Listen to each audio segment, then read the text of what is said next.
Pradeep, thank you very much for joining us in the program. Pleasure. Excellent.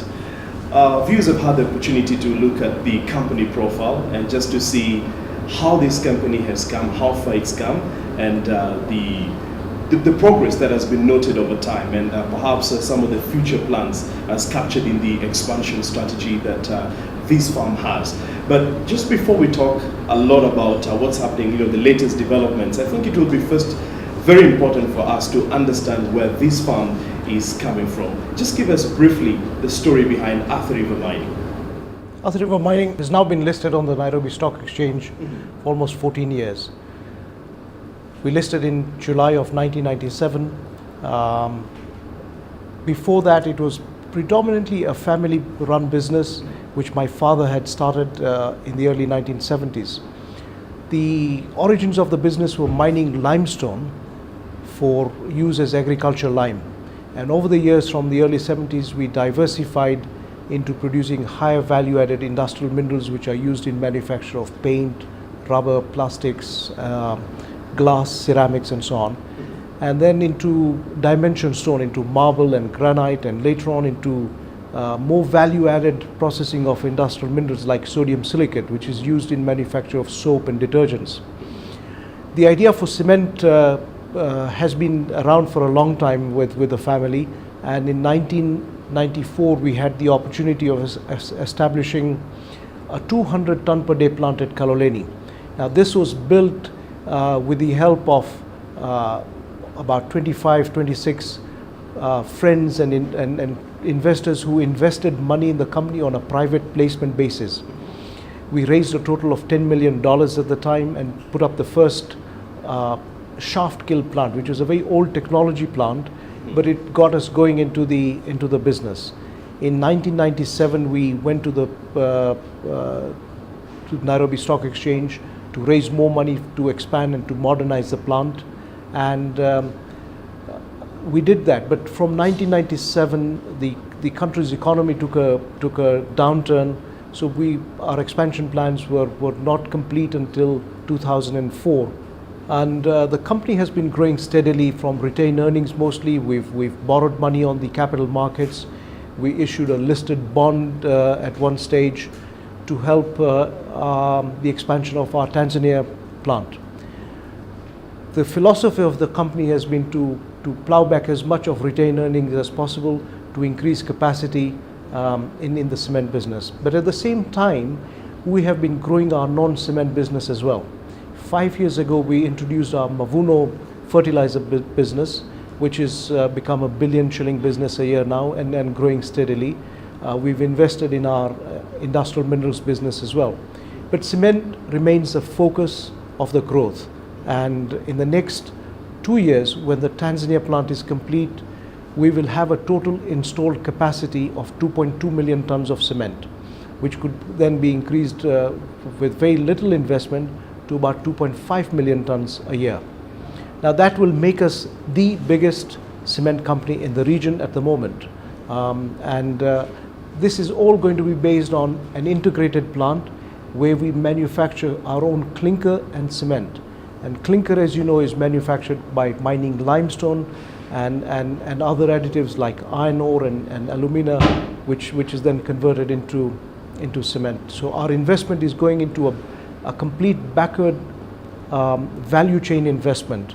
So we control the margin of our business rather than importing clinker from China or elsewhere. We have the highest possible margin by manufacturing and retaining the value chain within our own business. Interestingly, as we're talking about the company expansion strategy, this is what we've noticed of Kenyan's farm. I mean, a trend that has been observed over the last about 5 years or so.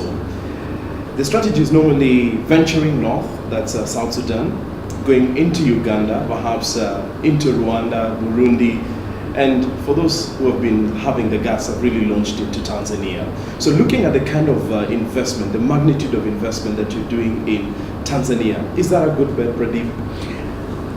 We went to Tanzania in 2002, 2003 with a small lime plant. This was the time when one gold mine had just opened up and had a demand for some lime that was not available in East Africa.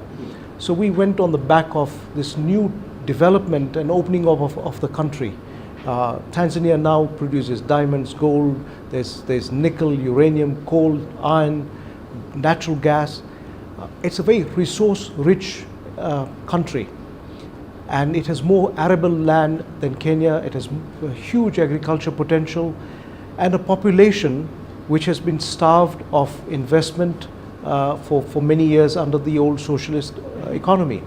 So we see the growth pace in Tanzania is much higher than in Kenya, and this will continue, and we fear probably Tanzania will outpace Kenya in terms of economic growth in the next 10 years.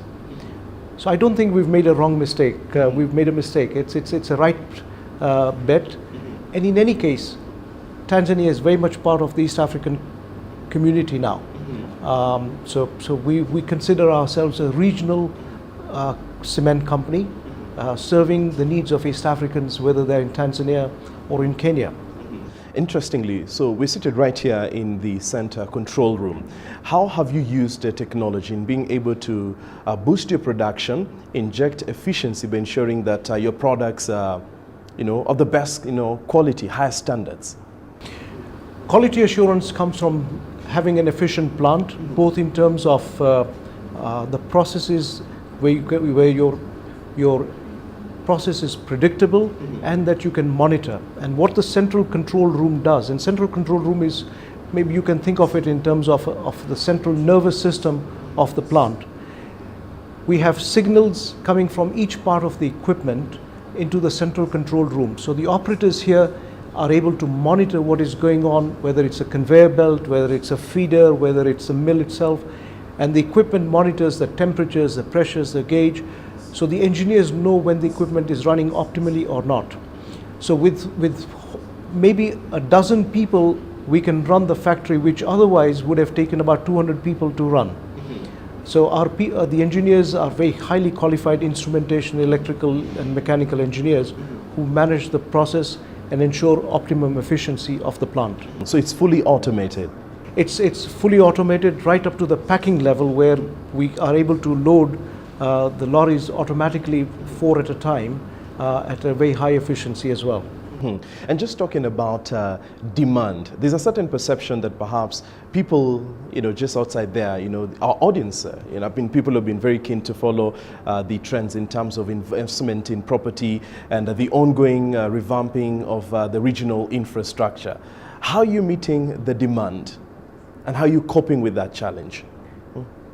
Demand in the whole of East Africa has been growing at a double-digit pace, double-digit rate for the last 8-9 years now. And this means that you need more capacity every 7-8 years. You need to double the capacity. And Kenyan companies have increased capacity.